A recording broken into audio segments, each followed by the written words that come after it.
বাংলাদেশের কয়েকটি সীমান্তে ভারতের কাঁটাতারের বেড়া নির্মাণের চেষ্টা ঘিরে বেশ কয়েকদিন ধরেই বিরাজ করছে উত্তেজনা। সম্প্রতি লালমনিরহাটের ৩ বিঘা করিডোর ফেনী, কুমিল্লা, কুষ্টিয়া ও নওগাঁর পত্নীতলায় কাঁটাতারের বেড়া নির্মাণের চেষ্টা করে ভারতীয় সীমান্তরক্ষী বাহিনী বিএসএফ শুক্রবার লালমনিরহাটের মুন্সিপাড়া সীমান্তে শূন্যরেখা বরাবর কাঁটাতারের বেড়া নির্মাণের চেষ্টা করে তারা। এতে বাধা দেয় বিজিবি ও স্থানীয় জনতা। বাধার মুখে কাজ বন্ধ করতে বাধ্য হয় বিএসএফ। রোববার সকালে সচিবালয়ে সংবাদ সম্মেলনে বাংলাদেশ ভারত সীমান্ত পরিস্থিতি নিয়ে কথা বলেন স্বরাষ্ট্র উপদেষ্টা জাহাঙ্গীর আলম চৌধুরী। জানান, সীমান্তের ১৫০ গজের মধ্যে কোনোভাবেই বেড়া নির্মাণের সুযোগ নেই। ১৫০ গজের ভিতরে কেউ কোনো প্রতিরক্ষা সামর্থ্য মানে ডিফেন্স পোটেনশিয়ালিটি আছে এই সব জিনিস কেউ করতে পারবে না। ২ নাম্বার ছিল শূন্য লাইনের থেকে ১৫০ গজের ভিতরে কোনো উন্নয়নমূলক কাজ করতে গেলে একে অপরের থেকে সম্মতি নিতে হবে।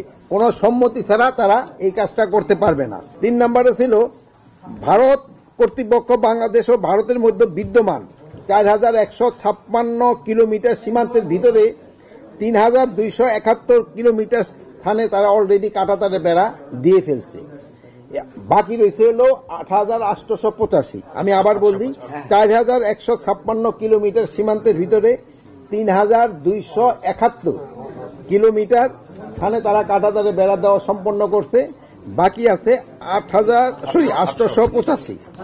বিজিবি সীমান্তে শক্ত অবস্থানে থাকবে জানিয়ে তিনি বলেন, সীমান্ত ইস্যুতে ভারতের সঙ্গে দেশের স্বার্থবিরোধী 4টি চুক্তি করে পতিত আওয়ামী লীগ সরকার। এসব চুক্তি বাতিলে পদক্ষেপ নেওয়া হবে। বিগত সরকারের আমলে ২০১০ সাল থেকে ২০২৩ সালের ভিতরে এরা কতগুলি অসম কাজ, যেটা মানে ইন্ডিয়ার করা উচিত হয় নাই, বাট আমাদের এই আগের সরকার তাদের কতগুলি একটা সুযোগ দিয়েছে।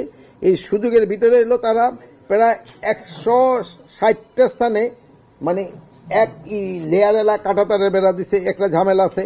তারপর আবার ৭৮টা স্থানে এখন পর্যন্ত আরেকটা ঝামেলা রয়ে গেছে।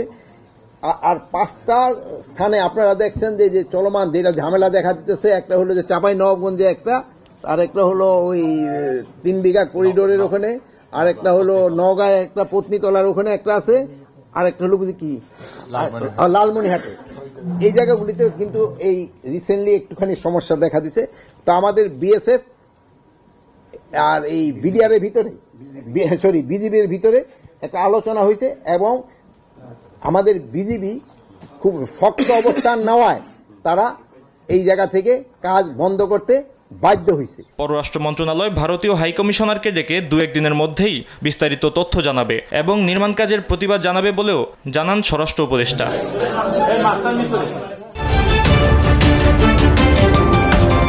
আপনারা দেখছেন দৈনিক ক্রাইম সিন।